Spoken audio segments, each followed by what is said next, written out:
G'day folks, it's Rob here and welcome to a bit of a turmeric unboxing of sorts. This gorgeous lady here needs to come out of a grow bed today because I'm taking it out of the aquaponic system, or just taking it offline.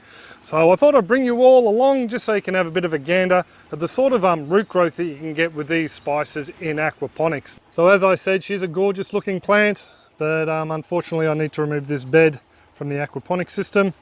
You can see the little brown mother in there, that was last year's growth.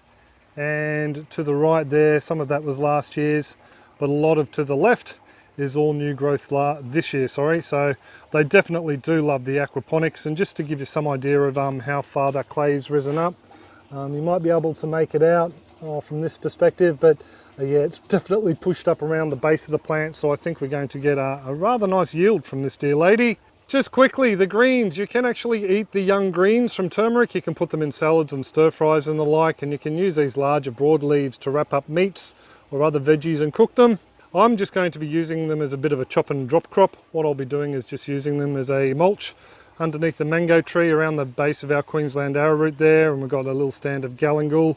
That's our other black turmeric, by the way, and we've got some aloe vera and bits and pieces down there. So this will just be used to feed up the soil underneath the mango tree at this point in time. So I better stop yammering on and we'll start digging this dear old lady out. So I've just had to prop the camera up in the galangal bed just so you can see the whole plant. And as you may have noticed, she's grown taller than the screen or the netting on the hoop house here. So I don't really want to do this, but it has to be done. Let's start taking the lady down. Geez, I don't know if you can make that out, but she's full of moisture. There's a lot of water in these stems.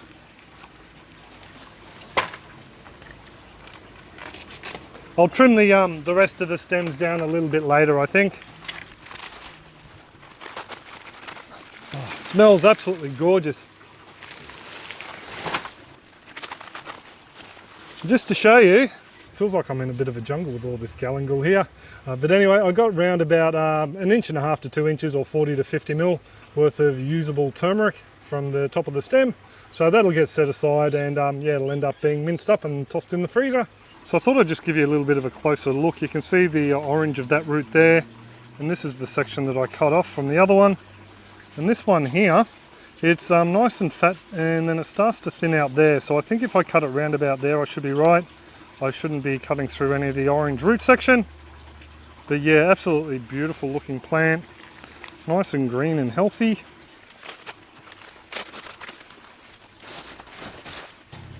This section here, oh, I'd say I need to cut it off even taller again. And that's the greenery. So I shall bring you in for a bit of a closer look after I tidy up the scraps. Removing all those leaves have definitely opened up the canopy there. The Brazilian spinach over the back. That little stand of Okinawan spinach will be very happy. So we can start moving some of this clay around now and see just how much root we've actually got hiding under there. So there's no real method to doing this, folks. It's just a gentle push to the side and hope we don't disturb too many of these little fellas. The bed's absolutely crawling with red wrigglers at the moment. So I'm going to save, actually I should probably put them in the other grow bed things. This bed's going offline now. There you go, fella. And of course we've got a couple of these guys in the bed too. They won't be getting the same treatment as the compost worms, I can guarantee you. I think what I'm going to have to do is break off all these long roots down the base here, just to free up the top bits. Load of roots down in here, and I don't think I'll be taking them all out in one piece. I might have to break off small individual sections at this rate.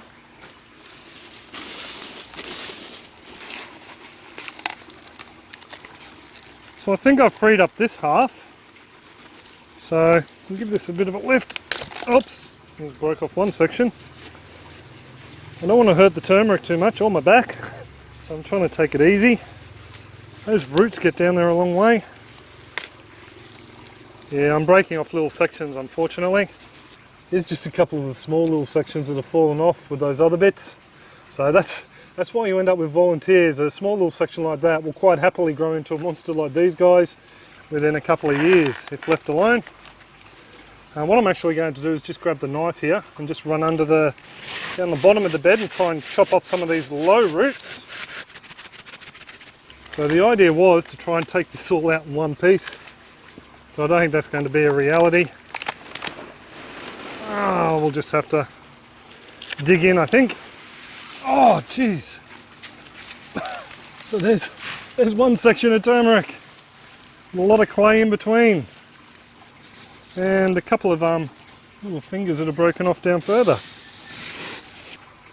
So I'll just be storing, keep breaking off little bits. I'll just be storing these guys in this tote here, so I can get them off the bed for now. I'll give them a bit of a hose down later.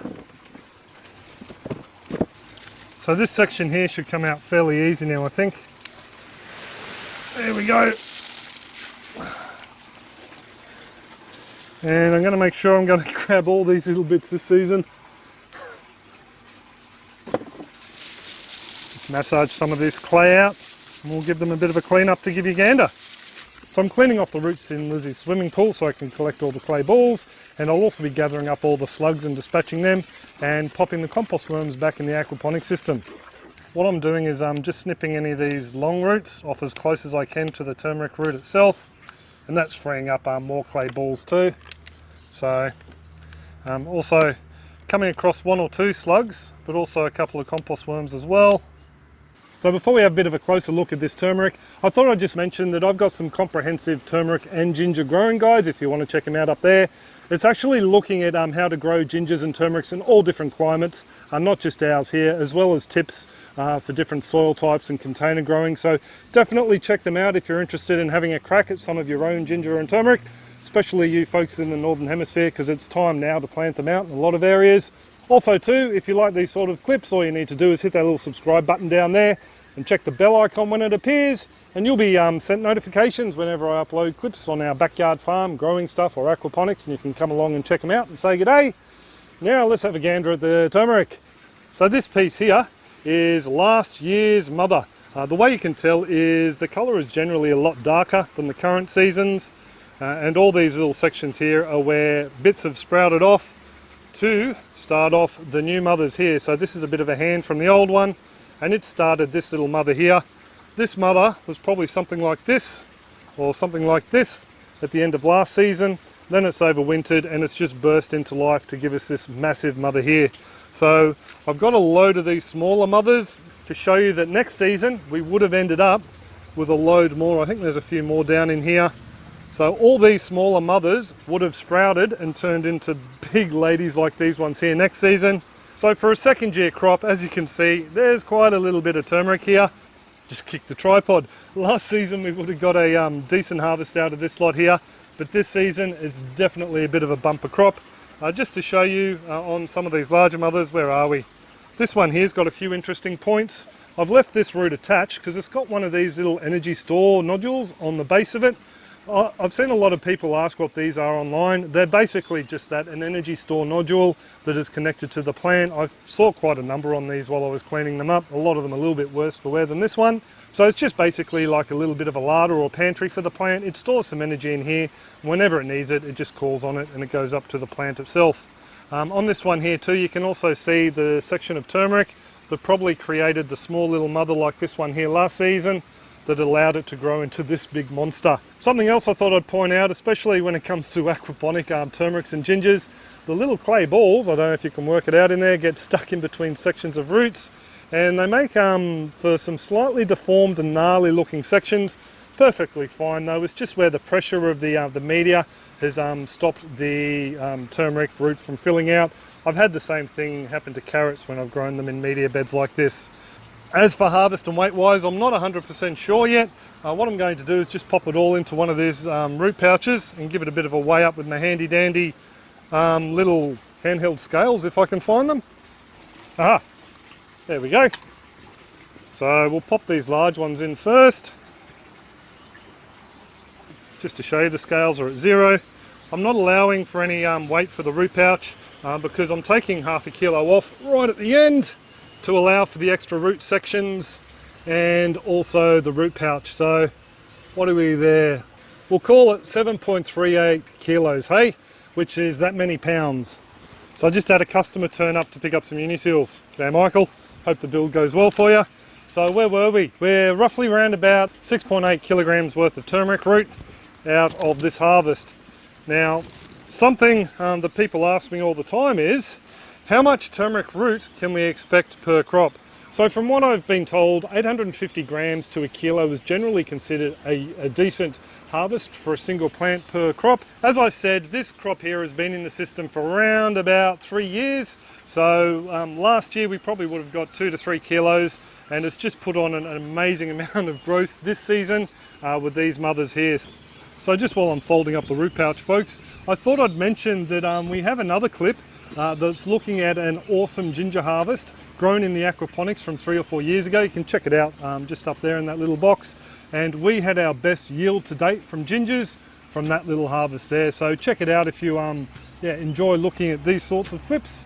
So yeah, I'm still blown away, gobsmacked. So just quickly before I go, I would like to remind you folks that I do have an online store that sells the root pouches and uniseals that we use here in the aquaponics. So if you want to check that out, there'll be a link in the description below, as well as to our Amazon influencer and our affiliate link to Aqua Gardening Australia. So if you want to support the channel that way, that'd be fantastic. If not, it's all good too. Also too, just wanted to send out a huge thank you and g'day to some other supporters. That's the marvelous folks over on Patreon. We've actually got a list of our super contributors down in the description below. Go down, click on their link and show them some love. That'd be fantastic if you could. I will pretty much will leave it there, folks. I've got to go upstairs and wash this and get it ready for the food processor. Might leave it till the morning actually. But anyway, that's pretty much all it. I do hope you're all well and happy and that your own gardens and aquaponic systems are booming. And I'll catch you next clip. Cheers all, have a top one.